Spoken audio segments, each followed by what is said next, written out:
Salmo de número 36. Eu quero lê-lo com vocês, primeiro, e depois eu quero ler só a introdução do comentário de João Calvino. Quero ler com vocês, depois a gente vai vir dissecando. Eu dividi em 4 grupos de versículos, para que a gente possa meditar no Salmo de número 36. Mas vamos primeiro ler o texto e depois fazer algumas considerações. Ao mestre de canto de Davi, servo do Senhor. Há no coração do ímpio a voz da transgressão. Não há temor de Deus diante dos seus olhos, porque a transgressão o lisonjeia a seus olhos e lhe diz que a sua iniquidade não há de ser descoberta nem detestada. As palavras de sua boca são malícia e dolo. Abjurou o discernimento e a prática do bem. No seu leito maquina a perversidade, detém-se em caminho que não é bom, não se despega do mal. A tua benignidade, Senhor, chega aos céus, até as nuvens a tua fidelidade. A tua justiça é como as montanhas de Deus, os teus juízos como um abismo profundo. Tu, Senhor, preservas os homens e os animais. Como é preciosa, ó Deus, a tua benignidade. Por isso, os filhos dos homens se acolhem à sombra das tuas asas. Fartam-se da abundância da tua casa, e na torrente das tuas delícias lhes dás de beber. Pois em ti há manancial de vida, na tua luz vemos a luz. Continua a tua benignidade aos que te conhecem, e a tua justiça aos retos de coração. Não me calque o pé da insolência, nem me repila a mão dos ímpios. Tombaram os obreiros da iniquidade, estão derruídos e já não podem levantar-se. Quero fazer uso desse comentário de João Calvino, texto que eu já compartilhei com vocês, já citei, já fiz indicação, um comentário entre tantos que nós temos disponíveis no Brasil. Este é um bom comentário sobre o livro dos Salmos. É dividido em alguns livros, não exatamente como são divididos os Salmos. Ele vai numa porção menor os sermões, ou melhor, os estudos de Calvino. Ele fala assim, eu quero ler para você o comentário que ele faz de parte introdutória. Ele diz assim: quase todos os intérpretes concordam em concluir que neste salmo, Davi, em termos gerais, expressa sua surpresa e perplexidade ante a benevolência divina, porque no exercício de seu favor e misericórdia, Deus tolera os maus que, não obstante, com vileza o ignoram. Ou seja, Deus olha para os ímpios e Deus é tolerante. E como se Davi estivesse reclamando com Deus. Calvino diz que alguns entendem desta forma. A opinião que tenho, continua ele dizendo, formado é algo diferente. Creio que o santo profeta, sendo cruelmente atribulado e acossado por homens maus e ímpios, primeiro se queixa da sua depravação e em seguida busca refúgio na infinita bondade de Deus, a qual se estende não só a todos os homens em geral, mas de um modo particular e especial a seus próprios filhos. E isso ele faz com o fim de consolar e, por assim dizer, tomar alento na certeza que, por fim, será libertado, já que Deus lhe é favorável. Isto é evidente à luz da conclusão do Salmo, diz Calvino, na qual ele se arma e se fortifica contra todos os assaltos dos ímpios, ao ponderar que está salvo sob a proteção de Deus. E ainda falando sobre o aspecto, no início do Salmo, que o Salmo apresenta que o Salmo é de Davi, falando que o Salmo é do servo de Deus, Davi, servo de Deus, ele comenta ainda: por que o designativo, o servo de Deus, é atribuído a Davi só neste Salmo e no 18, e em nenhum outro lugar?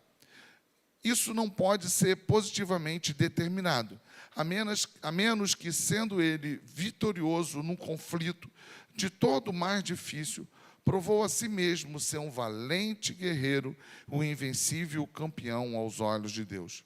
Sabemos quão rara e singular é a virtude, quando a impiedade prevalece sem restrição, e quando a sombra da sua obscuridade turva nossa visão espiritual, de olharmos, não obstante, com os olhos da fé para a providência divina, a providência de Deus, que, ao predispor nossa mente à paciência, nos conserva continuamente no temor de Deus.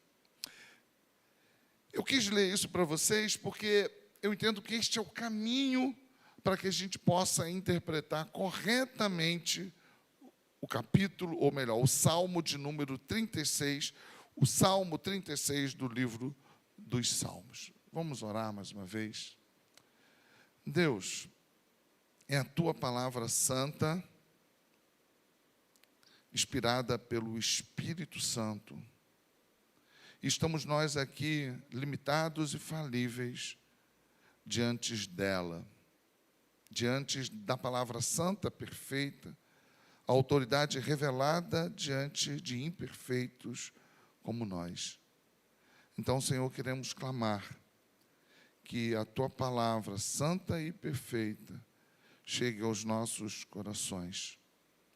Que o Senhor retire o nosso impedimento, a nossa pequenez, que ela não seja limite para que entendamos a Tua palavra santa e perfeita. Retira, Senhor, os impedimentos da mente e do coração, que possamos ouvir somente o Senhor. É a oração que fazemos em nome de Jesus Cristo. Amém. Muito bem, irmãos. Olhando para o texto, a gente poderia dizer que existem aqui, duas faces, duas possibilidades claras e evidentes de análise a respeito do texto. Eu vou começar a tirar os anéis, o relógio.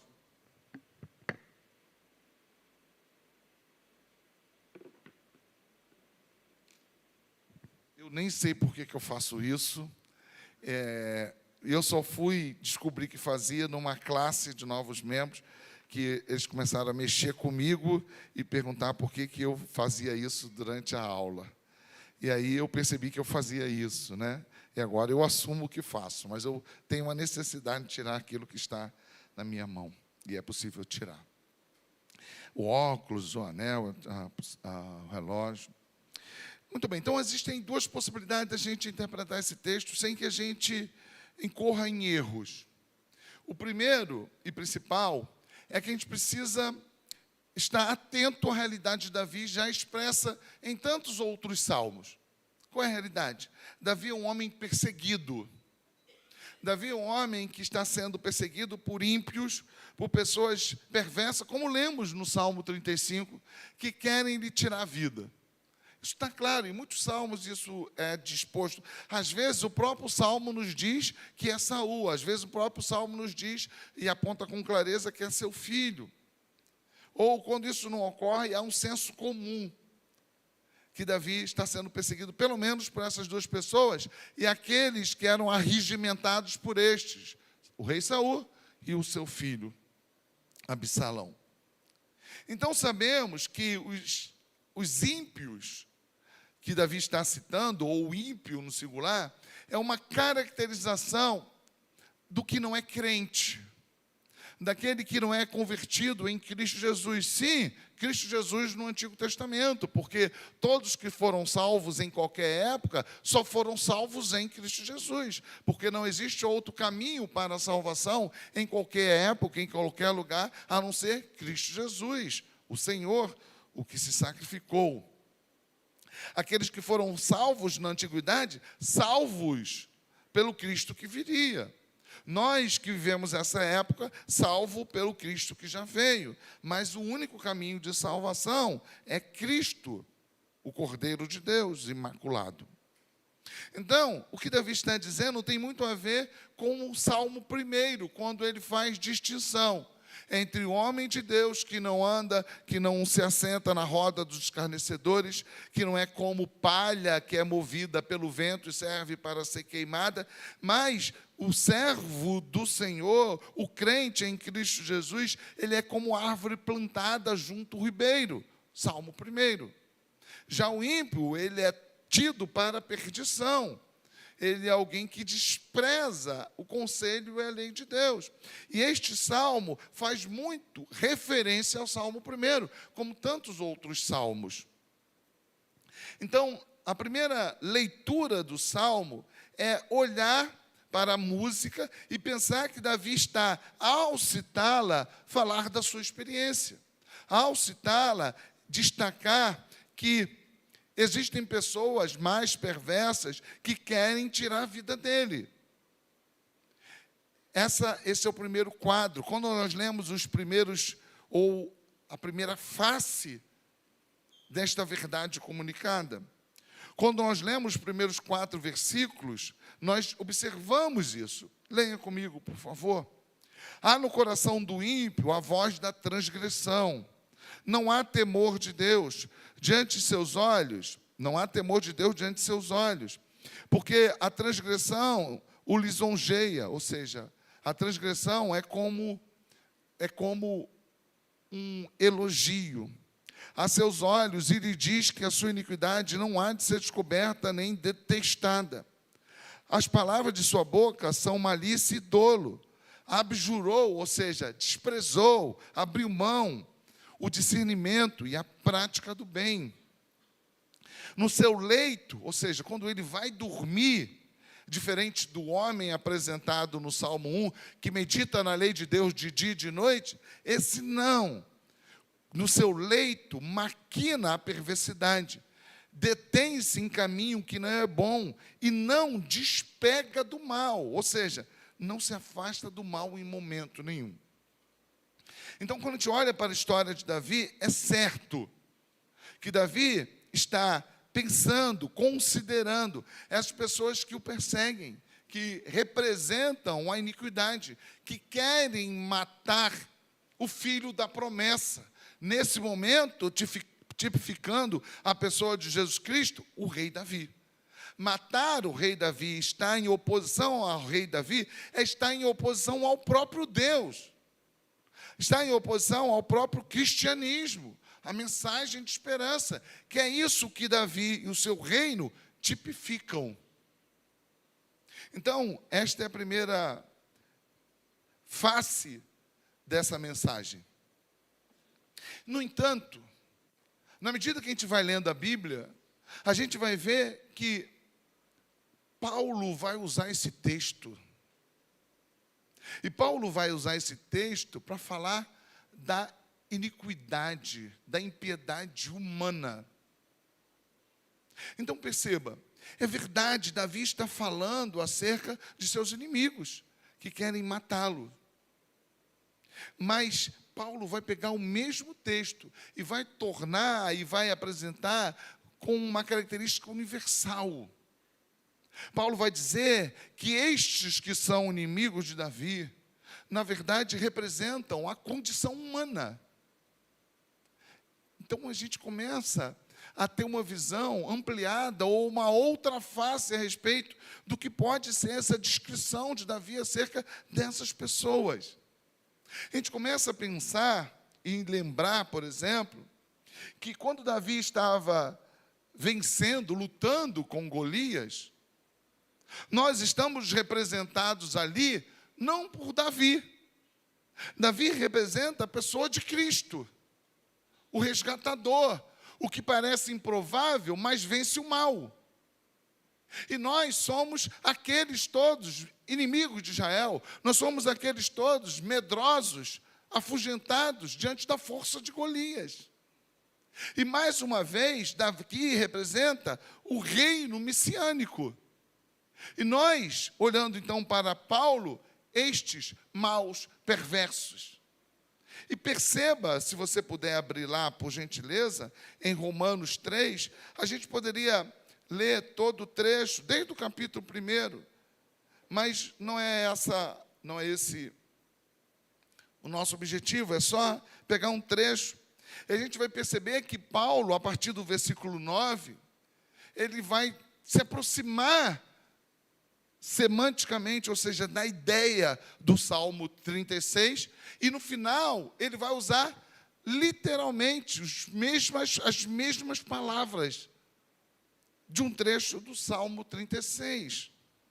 Ou seja, essa é a segunda face desta moeda, desta verdade. Olha o que Paulo vai dizer em Romanos 3, versículo 9 em diante.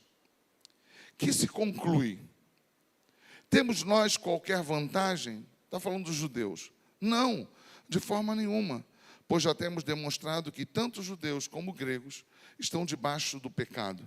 Como está escrito, não há justo, nenhum sequer, não há quem entenda, não há quem busque a Deus. Todos se extraviaram e a uma se fizeram inúteis, não há quem faça o bem, não há nenhum sequer. A garganta deles, Paulo vai dizer, é sepulcro aberto. É mais ou menos como Davi descreve os seus inimigos. E Paulo está dizendo que essa é a condição humana. Não uma condição somente de um grupo pequeno, restrito, uma determinada época. Mas essa é a condição humana.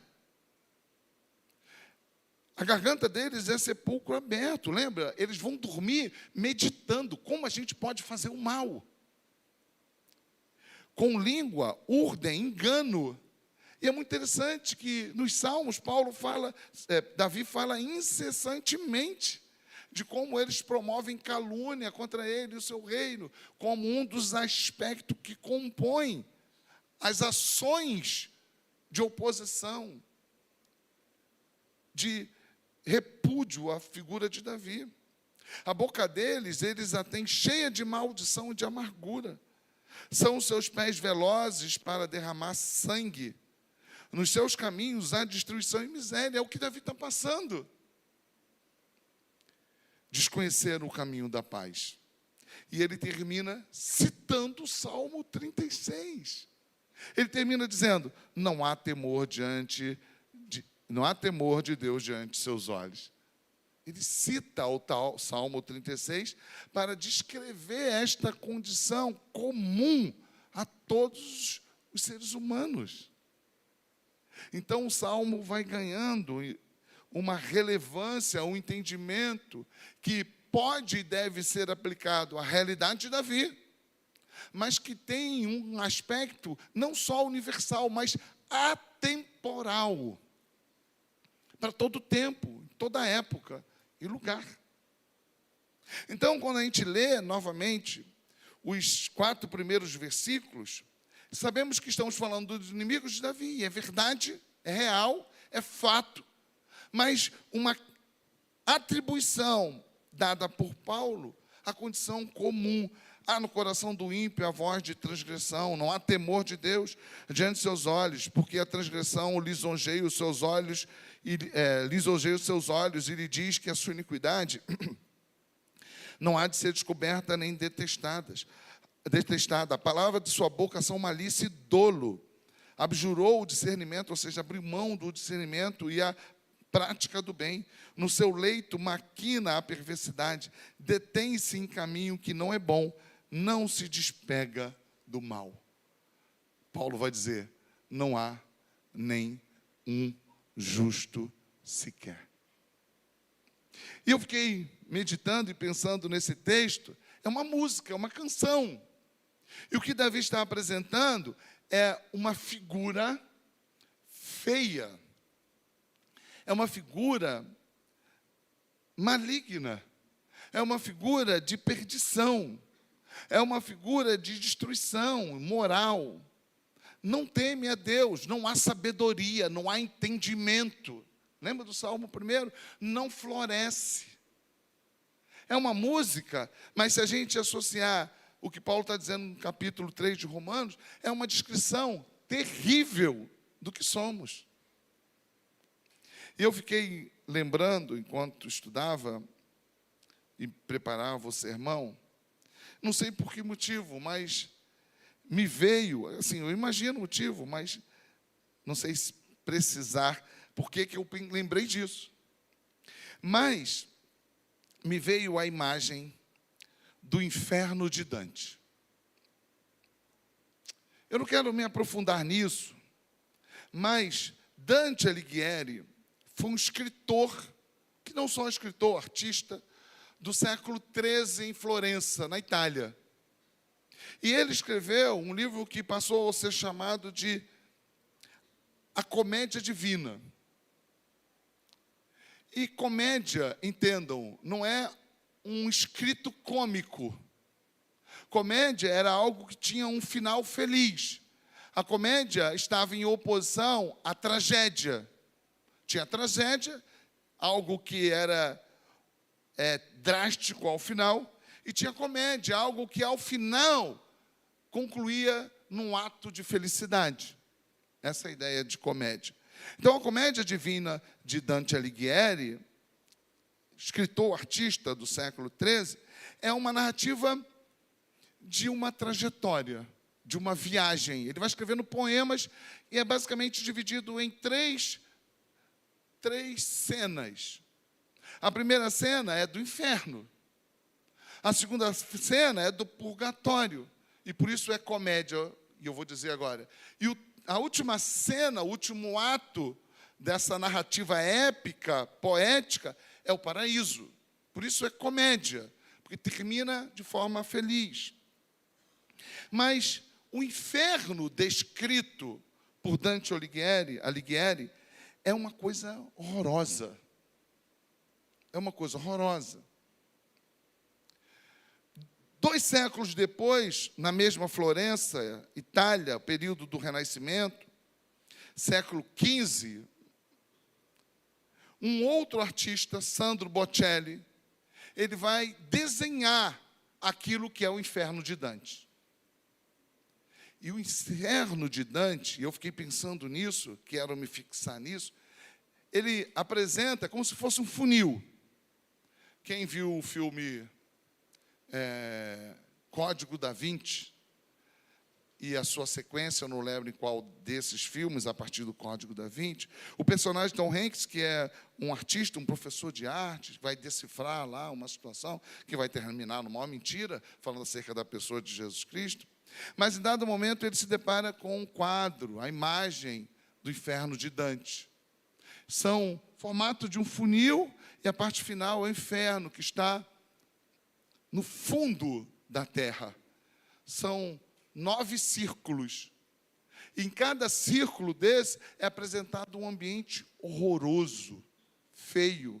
A imagem é até mesmo muito feia. Tem as características lá daquele período da Idade Média, um ocre, um marrom, um tom escuro. O quadro, artisticamente, é feio. A imagem, artisticamente, é feia. Mas acho que condiz com o conteúdo. Porque é uma imagem de muitos demônios e de muito sofrimento. O inferno de Dante.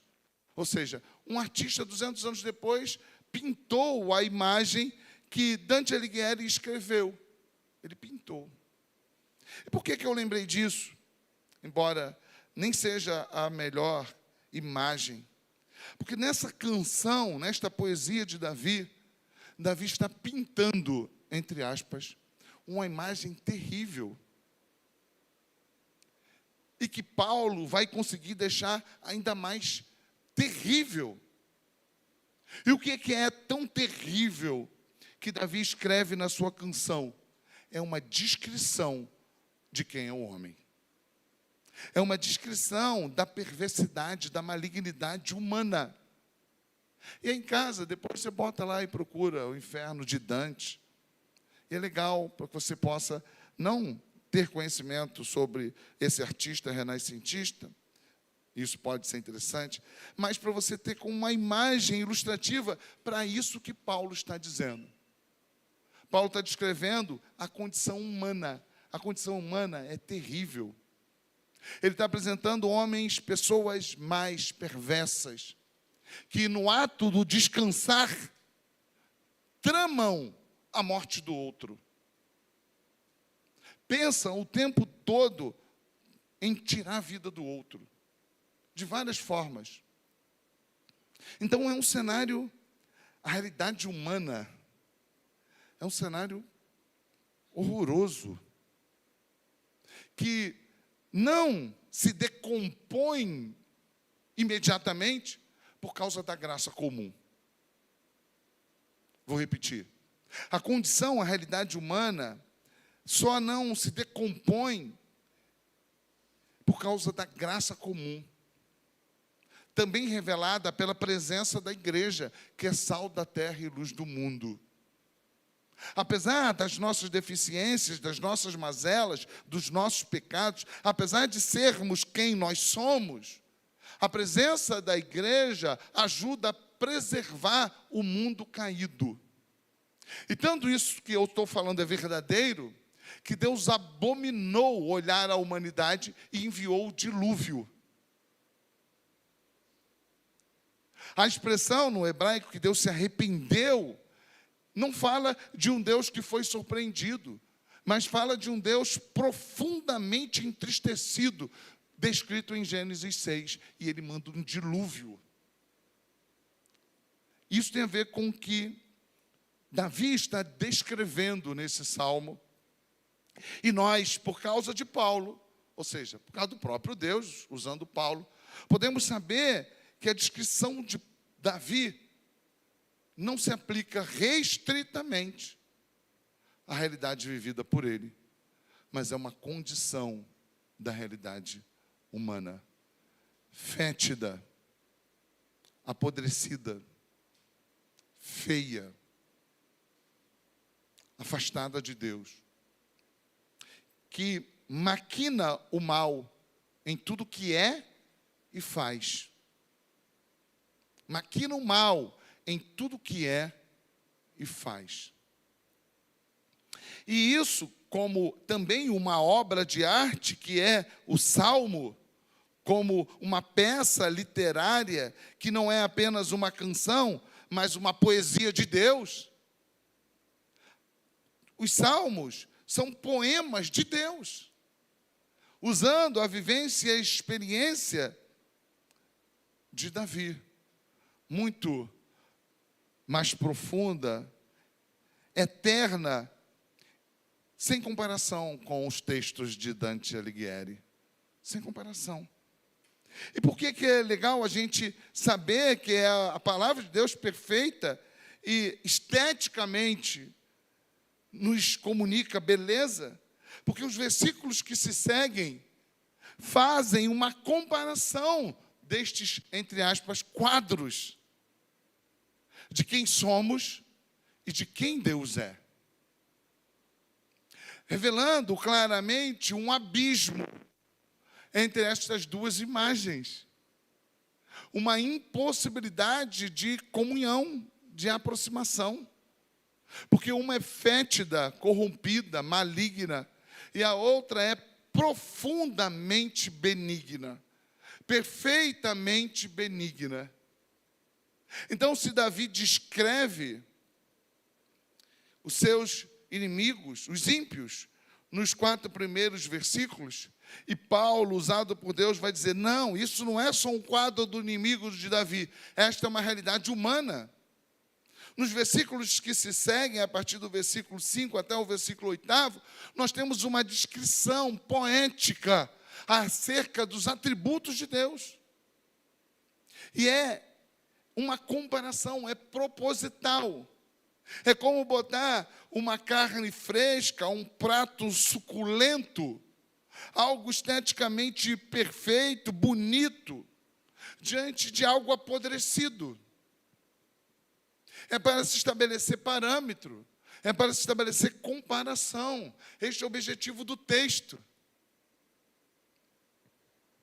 E perceba, ele vai falar de Deus assim. E perceba a beleza. A tua benignidade, Senhor, chega até aos céus. Até as nuvens a tua fidelidade. É poesia. O que o homem, na época da vida, consegue ver olhando para o céu? Aquilo que ele chama de céu, as nuvens. Esse é o aspecto infinito, viável, possível, visível. Então é até lá que a tua bondade, a tua benignidade, a tua fidelidade chega. Até onde eu posso ver? Até lá? Então é até lá. Ou seja, este é Deus. Que até onde eu posso ver, é até onde eu posso dizer, é até lá que chega a benignidade dele. É poesia. Ele quer revelar a grandeza, da beleza, da benignidade de Deus. A tua benignidade, Senhor, chega aos céus e até as nuvens a tua fidelidade. A tua justiça é como as montanhas de Deus. Figura. Ele está ali e vê aqueles lugares mais altos, aqueles lugares longínquos. Ele está falando, diferente daquele homem mau, perverso, maligno, que trama o mal, olha aquelas montanhas. Vai até lá a justiça de Deus. É uma comparação entre o bom, o benigno, o justo, e o mal, perverso, injusto. Neste caso, neste tempo, os inimigos de Deus. De modo pleno, eterno, atemporal, a condição natural do ser humano. Revelando duas realidades distintas, duas condições distintas. E a comparação, ela é apresentada de forma abrupta. Nesse texto, Davi não faz nenhuma intermediação para ir diminuindo o impacto do texto. Não, ele começa e vai até o versículo 4 e revela este quadro horroroso. E já no versículo 5 ele apresenta outro quadro, recolocando duas realidades, uma à frente da outra. Para que o choque de realidades seja abrupto, cru, evidente, perceptível, sem confusão. Não tem como ter dúvida quem somos e quem é Deus. A tua benignidade, Senhor, chega até os céus, até as nuvens a tua fidelidade. A tua justiça é como as montanhas de Deus, os teus juízos como um abismo profundo. Os abismos dos oceanos. De modo geral, quando os autores do Antigo Testamento chamam de abismo, é aquilo que eles sabem que existe, mas eles não conseguem nem dimensionar os abismos dos oceanos. Aquilo que eles tinham conhecimento, distante. Então, os céus, as nuvens, as montanhas, os abismos. Deus é um Deus grande em benignidade, em justiça, em bondade. E nós, os maus, os perversos.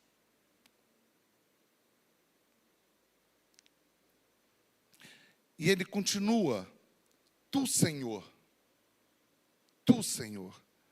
preserva os homens e os animais.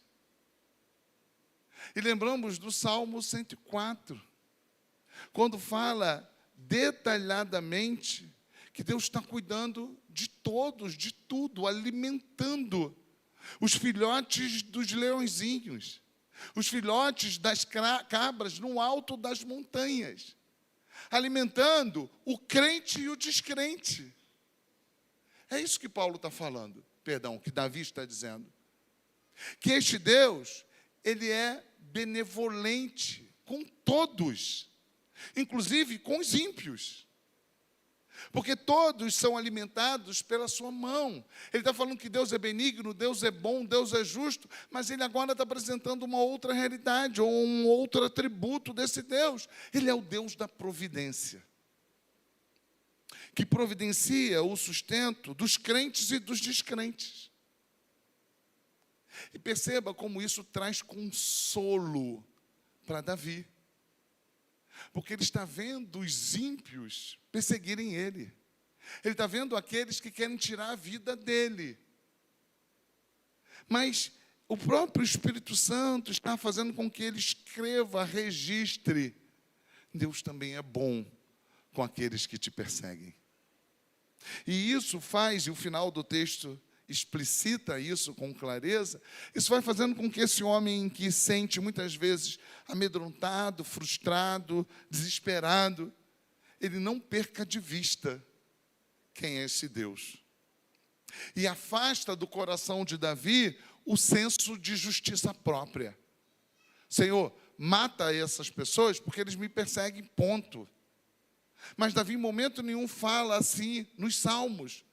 Quando ele pede justiça, ele pede que seja feita a justiça de Deus, não a justiça dele.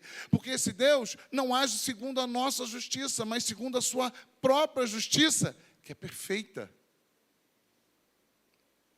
Então, por isso que Calvino vai dizer que a realidade deste salmo faz com que Davi descanse no Senhor diante da perversidade humana. Tu, Senhor, preserva os homens e os animais. E ele usa uma expressão na sequência que eu a tenho como a mais bonita deste salmo. Ele vai dizer: como é preciosa, ó Deus, a tua benignidade. Essa expressão preciosa quer dizer algo muito valioso, de incomparável valor. É lindo. Exatamente no meio do texto, ele conclui um cenário lindo acerca de quem é Deus. E como isso se contrasta. Eu acho que é por isso que eu lembrei do inferno de Dante.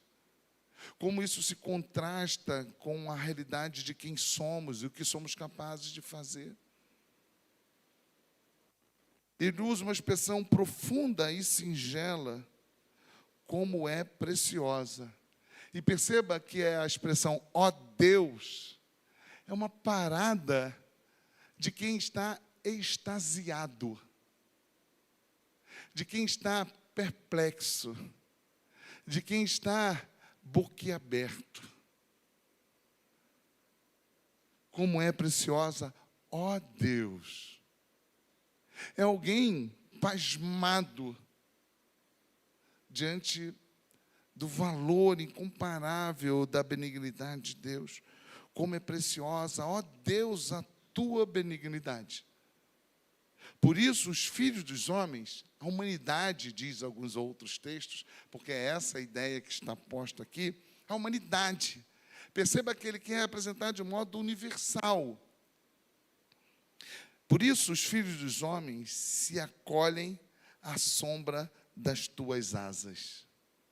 Uma galinha, um pássaro que protege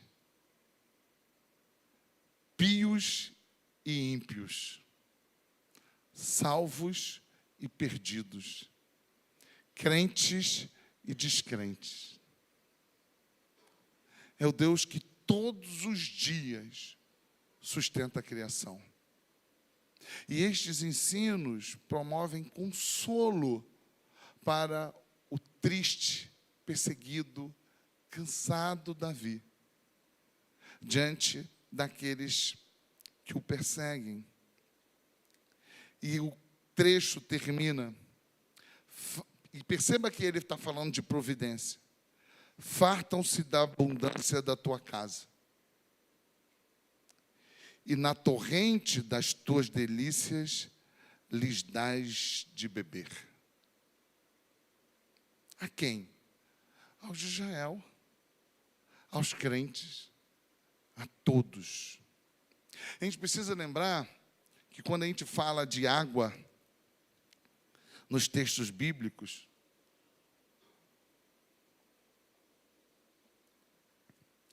é um significado um pouco mais intenso do que para nós que abrimos a torneira e temos água. Nós estamos falando de um lugar onde a água é escassa. Onde a água, que é um sinal de vida, de presença de vida, é escassa. Israel, hoje, precisa transformar a água do mar em água potável. Porque não há, como no Brasil, abundância de mananciais. Então, ele está dizendo acerca de Deus, da benignidade, do seu amor, da sua providência, fazendo uma relação simbólica com o torrente das tuas delícias lhe dás de beber. Ou seja, água abundante, fresca. Então, nós temos dois quadros. Nós temos o quadro que eu lembrei do inferno de Dante. Horroroso, feio, tenebroso, de amedrontar. Que para mim representa bem o que nós somos naturalmente. Sem a graça. Ou longe da graça de Deus, já teríamos perecido. Longe da graça de Deus, já teríamos sucumbido. Longe, afastados da graça comum desse Deus que trata com misericórdia, com longanimidade, com providência, crentes, descrentes, a humanidade já teria desaparecido. Dois cenários, dois quadros. Um revela a injustiça, a impiedade, a maldade, a inimizade. O outro, a providência, a benignidade, a justiça, a bondade incomparável. Por isso ele fala de céus, montanhas, profundidades, torrentes, mananciais.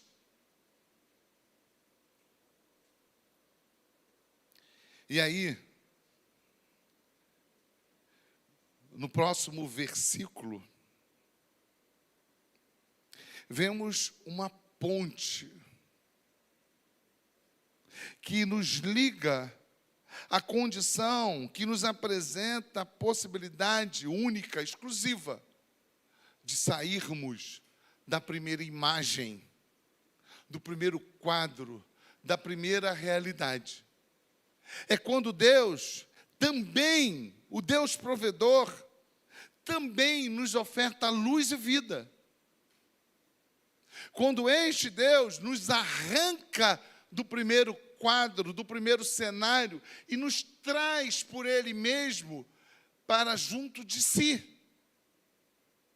E muda o nosso status, tirando-nos da obscuridade, tirando-nos da condição de mortos, e dando-nos vida e luz. E ele diz assim no Salmo, no versículo 9, pois em ti, e olha a beleza disso, meus irmãos, pois em ti está o manancial de vida. Ou seja, existe uma possibilidade única do que está morto viver. Única possibilidade. Pois em ti está o manancial de vida. E perceba a beleza do que ele vai complementar esse versículo 9 nessa fase. Ele vai dizer, na tua luz vemos a luz. Ou seja, pela ação de Deus, pelo exercício misericordioso de Deus, que é a luz, podemos enxergar. Pela presença dEle, longe dEle, sem que Ele fosse em nossa direção, jamais poderíamos promover por nós mesmos algo que alterasse a obscuridade, alterasse aquela condição do primeiro quadro, de inimigos de Deus, inimigos de Davi no Salmo, mas apresentado por Paulo como inimigos de Deus. Pois em ti está o manancial da vida. Na tua luz vemos a luz. Continua a tua benignidade aos que te conhecem, e a tua justiça aos retos de coração. Ele está dizendo, há um grupo que pela mão de Deus, pela revelação de Deus, pela graça de Deus, pela ação de Deus, de trazer vida e luz, são colocados diante da justiça de Deus, são chamados de justos. E aí, irmãos, não tem como a gente não lembrar daquilo que está descrito lá em João 1. Queria que você abrisse lá, por gentileza.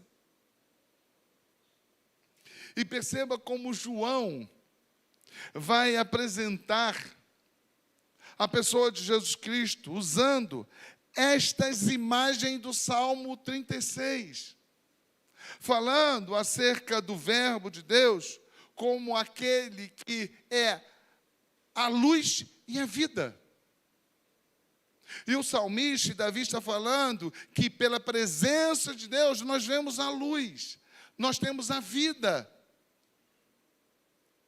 E é assim que em João 1, Jesus Cristo será apresentado, sem que o nome dele seja citado. Só no final desse trecho ele vai dizer, é Jesus. Mas ele vai caminhar o tempo todo adjetivando esta pessoa, o verbo, com a ideia da luz e da vida. Ele vai dizer assim, no princípio era o verbo, e o verbo estava com Deus, e o verbo era Deus. Ele estava no princípio com Deus, todas as coisas foram feitas por intermédio dele, e sem ele nada do que foi feito se fez. Perceba que há uma relação com o Salmo 36, quando fala que esse Deus é o Deus que cuida da providência, que sustenta. A vida estava nele, e a vida era a luz dos homens. Caramba, isso é lindo! Porque sem a luz dele, nós não veríamos a luz. O que o salmista está dizendo é complementado por João, dizendo que a luz veio a lume, que a luz veio à tona, que a luz aguardada foi revelada. A luz que ilumina o mundo, obscurecido, perdido. E sem ele nada que foi feito se fez. A vida, outra expressão usada pelo salmista, estava nele. E a vida era a luz dos homens. A luz resplandece nas trevas, o primeiro quadro. E as trevas não prevaleceram contra ela. E ele vai falar de João. Houve um homem enviado por Deus, cujo nome é João. Este veio como testemunha para que testificasse a respeito da luz. A luz que ilumina o mundo, a fim de todos virem a crer por intermédio dele. Ele não era a luz, João Batista, mas veio para que testificasse da luz. Não falou ainda quem é. É a mesma pessoa que está sendo citada no Salmo 36. A luz. A luz que veio da presença iluminadora de Deus. A luz que vinda ao mundo ilumina todo homem. O verbo estava no mundo, o mundo foi feito por intermédio dele, mas o mundo não o conheceu. Veio para o que era seu, e Davi um representante destes, e os seus não o receberam. Mas a todos quanto receberam, deu-lhes o poder de serem feitos filhos de Deus, retirados do primeiro quadro e levados para o segundo quadro na sua presença, pelo ministério da reconciliação em Cristo Jesus. Veio para o que era seu e os seus não receberam, mas a todos quanto receberam, deu-lhes o poder de serem feitos, recebendo. Aqui há uma voz passiva de alguém que recebe uma ação, que jamais poderia se fazer nascer, que jamais poderia iluminar-se, mas foi iluminado pela presença de Deus, foi arrancado do império das trevas. A saber, aos que creem no seu nome, os quais não nasceram do sangue, nem da vontade da carne, nem da vontade do homem, mas de Deus.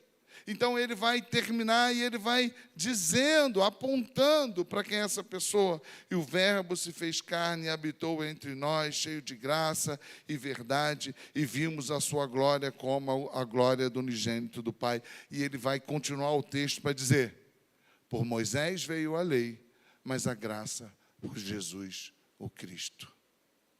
Então, quando a gente volta para o Salmo e lemos versículos 9 e versículo 10, vemos então a ponte que liga este Deus, que faz e apresenta a possibilidade de sermos retirados deste primeiro quadro, pois em ti está o manancial da vida, em Deus. O manancial não pode ser comprado, adquirido, conquistado por obras, por nada. Pois em ti está o manancial da vida. Na tua luz vemos a luz. Continua a tua benignidade aos que te conhecem. E o conhecemos porque o Cristo de Deus foi revelado. E a tua justiça aos retos de coração. Fomos feitos justos pela sua justiça. E perceba como Davi conclui o Salmo. E por isso que Calvino vai falar de consolo.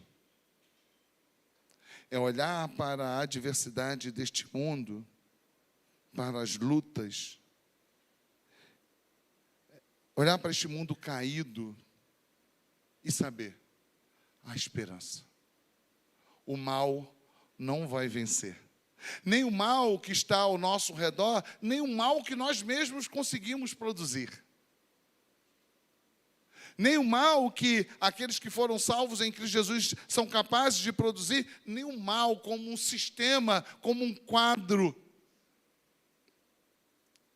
que descreve a realidade escrita por Dante Alighieri. O mal não vencerá. E ele então se consola com a certeza de que a justiça de Deus em Cristo Jesus nos promove, nos garante a vitória. Por isso que Calvino vai dizer e vai tratá-lo como um vencedor, como um campeão. Não está falando dos méritos de Davi, está falando da vitória em Deus. Então ele termina: não me calque o pé da insolência, nem me repila a mão dos ímpios. Deixa eu ler para vocês na NVI. Deixa eu ver se eu consigo abrir. Que ajuda a entender. Ele fala, vou ler o versículo na NVI que ajuda. Ele diz assim, na versão, nova versão internacional: não permitas que o arrogante me pisoteie, nem que a mão do ímpio me faça recuar. A minha vida está entregue nas tuas mãos. Ele está confiado. E ele termina então, voltando para o texto, na versão que estamos lendo: tombaram os obreiros da iniquidade, estão derruídos e já não podem levantar-se. Podemos parafrasear ou correlacionar com Romanos 8. Nada nos separará do amor que há em Cristo Jesus. E nele nós somos mais do que vencedores. Que o Senhor Jesus seja exaltado nesta noite, neste lugar. Ele nos informa da condição comum, não só dos inimigos de Davi, mas da condição comum do ser humano, mau e perverso. Ele também nos fala da beleza da sua benignidade. Mas ele termina nos trazendo a esperança do Evangelho, a vitória conquistada por Cristo Jesus na cruz do Calvário. O mesmo texto que diz: como é preciosa, ó Deus, a tua benignidade. É o mesmo texto que diz: pois em ti está o manancial da vida. Na tua luz vemos a luz. Aleluia. Que o Senhor enche o nosso coração da certeza de onde nós fomos tirados e da alegria da salvação em Cristo Jesus. Amém. Vamos cantar a última canção.